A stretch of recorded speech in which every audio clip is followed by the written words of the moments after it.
Hello everybody, Taz here, and today we're gonna go over different types of immortality in Naruto. Now let me start this video off by saying that there's no character that can't be killed or dealt with by any means necessary.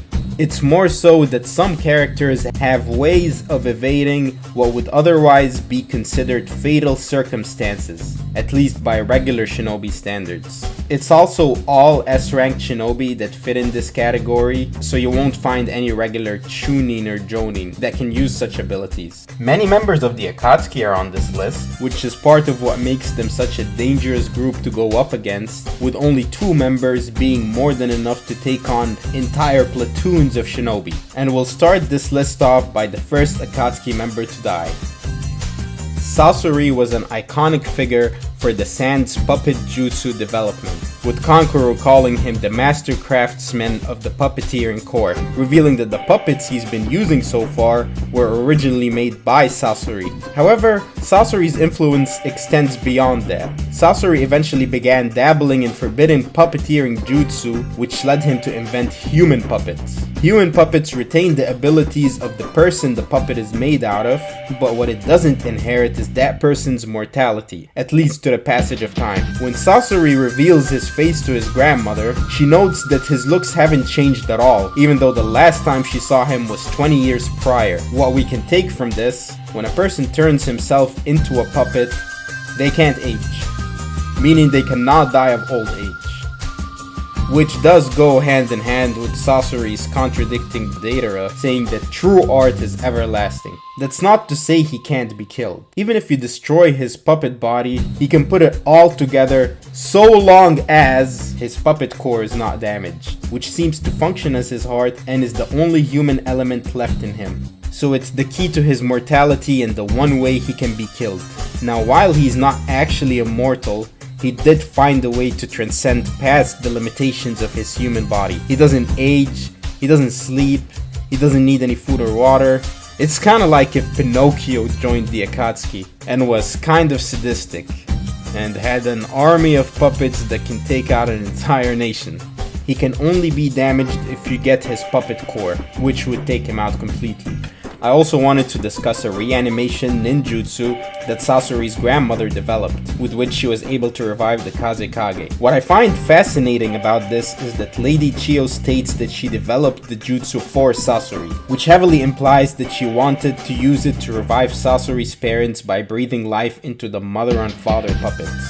Now, I'm not sure how that would have went, since the mother and father puppets, as far as I'm concerned at least, are not made from Sasori's parents. So I don't know if she can bring souls and then seal them into these puppets or whatever, or whether she was gonna turn the puppet into their human bodies by breathing life into it. I honestly don't know. Just thought it's worth mentioning. Now, I can't make a video about immortality in Naruto without talking about everybody's favorite missionary, Hidan. Now, Hidan is probably the first character to come in mind when someone talks about immortality in Naruto. I mean, after all, it's kind of his thing. When Hidan deserted his village, he had heard about a group that went by the way of Jashin. He became the first and only follower of that faith to achieve immortality. Hidan calls his immortality a gift from his god, which might actually lend some credence to his religion. Along with his immortality, he was granted his cursed ritual, where when he ingests his victim's blood, his body starts to resemble a Shinigami's, and when he draws the blood diagram and stands on it, any damage inflicted on him is sustained by his victim. I guess his immortality is the reason he doesn't have hepatitis C or HIV. Ugh. He can survive getting his heart stabbed, being engulfed in flames, and even having his head chopped off of his body. Though it's worth mentioning that it rendered him useless for the rest of the fight, as he can't control his body telepathically. He's also shown to survive high-level ninjutsu attacks from Kakuzu, where Kakuzu capitalizes off of his partner's immortality, and friendly fire is part of the duo's combination attacks. So it seems like any physical attack short of vaporizing Hidan will not kill him. So that would make him unstoppable, right? Well, While he can survive being dismembered, he can't put himself back together like Sasori, and usually relies on Kakuzu to do so. So if he's fighting alone and he's beheaded, even if he's still alive, he ceases to be a threat. Also, according to the databook, the one thing that can kill him is malnourishment, so he might not even be totally immortal.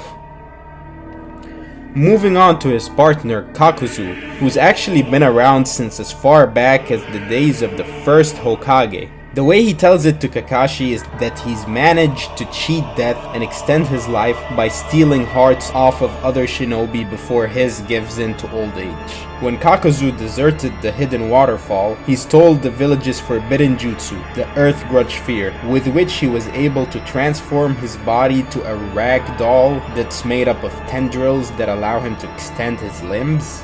With that jutsu, his body was able to support 4 additional hearts, and each heart needs to be taken out in order to fully kill him. What I find most interesting is that his hearts operate independently of his body, so it's almost like he's 5 people in one. And since his hearts can function separately, any damage that his original body is dealt does not affect his 4 additional hearts, at least not when they're separated from his body. It also seems that when his current heart is taken out, he briefly dies and then comes back to life when one of the other hearts replace the one he was relying on. So he's technically not immortal, but can evade death so long as he has a heart in reserve. It also seems that if he's struck with an attack that's powerful enough, like the Rasen Shuriken, he can lose 2 hearts in one go. At the end of the day, Kakuzu is just another example of a shinobi that pushed his body beyond its human capabilities, and by the end, he barely even resembles a person. And it was all in vain, as his immortality couldn't save him from a genin. Though it's one hell of a genin, he lost 2. Now, all of the Akatsuki members I've mentioned so far have all been taken out, even with their respective immortality. But there's one guy where every time you thought he was dead, he found a way to slither his way out. Of course, I'm talking about Orochimaru, who's unlike anyone we've discussed so far. You see, Orochimaru has been trying to find a cure to mortality since he was a shinobi of the Hidden Leaf. And after years of experimentation, he somewhat managed to succeed. While Orochimaru's spirit lives on in his true form, which is a giant white snake comprised of multiple serpents, his body decays just like any earthly being. So he has to find a new body to act as a vessel for his spirit. With the body transfer ritual, Orochimaru takes over a person's body, kind of like a parasite, and overpowers that person's consciousness until he's in control of that body and makes it his own. The person's original soul remains within Orochimaru, kind of like a sick souvenir almost, and those souls transfer with him whenever he switches bodies. This way, so long as Orochimaru finds a new host, he can extend his life at the cost of that vessel's, of course. With that jutsu, Orochimaru's soul is immortal, but it's not that simple. It seems like Orochimaru can only maintain that person's body for around 3 years until the body begins to reject him, which leads him to switch to a new vessel every 3 years. Now, it's implied that if he finds a perfect host body, such as Kimimaru's or Sasuke's, he should be able to maintain that body for longer, since it wouldn't make sense for him to go through all that trouble for Sasuke's body if he was only gonna keep it for 3 years. I assume the 3-year limit probably refers to an ordinary person's body. In fact, one of the reasons Orochimaru's been training Sasuke all this time was so that his body would be ready as a vessel. Even if Orochimaru doesn't find the perfect host, he can technically live on forever by switching bodies every 3 years, since his soul doesn't age.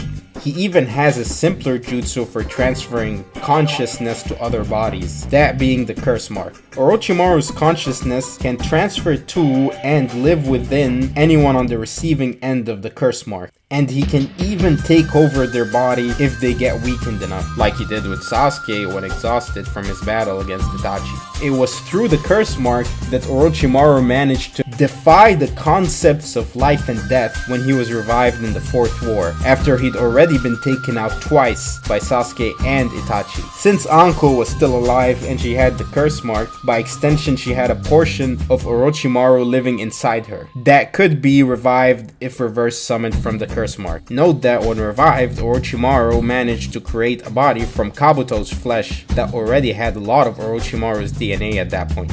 Fun fact, do you know when Orochimaru was getting sealed by Itachi's sword, he managed to escape? Yeah.